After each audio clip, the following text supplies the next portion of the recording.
लेकिन जैसे ही आपने अपने पढ़ाई के स्तर को बढ़ाया तो आपका ज्ञान का स्तर छोटा पड़ता गया और आप अपने आप को नास्तिक साबित करने में लग गए। और जो इस तरह से साबित कर रहे अपने आप को नास्तिक, दोस्त वो कहीं के नहीं, वो न तो आस्तिक हैं न तो नास्तिक ही है, क्योंकि नास्तिक जैसी कोई सत्ता ही नहीं है ना। ये मैं 100% कर सकता हूँ कि आप नास्तिक हो ही नहीं सकते जीवन में। नास्तिक का मतलब बिल्कुल नहीं, एकदम खालीपन। लेकिन क्या आप ऐसे हैं?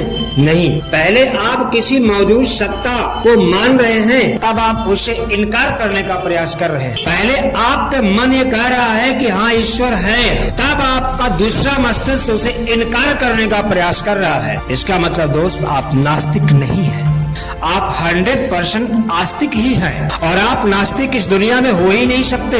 केवल आपके मस्तिष्क का केवल एक भ्रम है। बस आप नास्तिक होने का नाटक कर सकते हैं, दुनिया को गुमराह कर सकते हैं, लेकिन आप नास्तिक नहीं हो सकते, क्योंकि जो मौजूद सत्ता है उसी को देख करके ही आप उसे इनकार करने का प्रयास कर रहे हैं। यदि वो सत्ता नहीं होती तो मैं मानता कि आप नास्तिक हैं। चलो ठीक है, सब मान लेता हूँ। आप ईश्वर को नहीं मानते हैं, क्या फायदा हो गया आपका? कोई समाज में बहुत बड़ी प्रतिष्ठा मिली, आपके जीवन में समृद्धि आई? नहीं, केवल आपका मानसिक हरासमेंट हुआ होगा बस। क्योंकि जितनी ताकत, जितना तर्क आप आस्तिक और नास्तिक होने अपने आप को साबित करने में लगा दे रहे हैं, यदि उतनी ताकत आप जीवन के उन्नति के रास्ते पर लगाए होते तो आज आपका जीवन उन्नति के रास्ते पर होता। क्योंकि आप रात दिन केवल एक ही मुद्दे पर चर्चा कर रहे हैं, ईश्वर है कि नहीं है। आप इस मुद्दे पर विचार नहीं कर पा रहे हैं कि हमारे जीवन में विकास कैसे होगा, कैसे नहीं होगा, कैसे हमारे बच्चे उन्नति कर पाएंगे, कैसे उन मानसिक स्तर बेहतर हो सकता है। आप इसके बारे में विचार नहीं कर पा रहे हैं। ना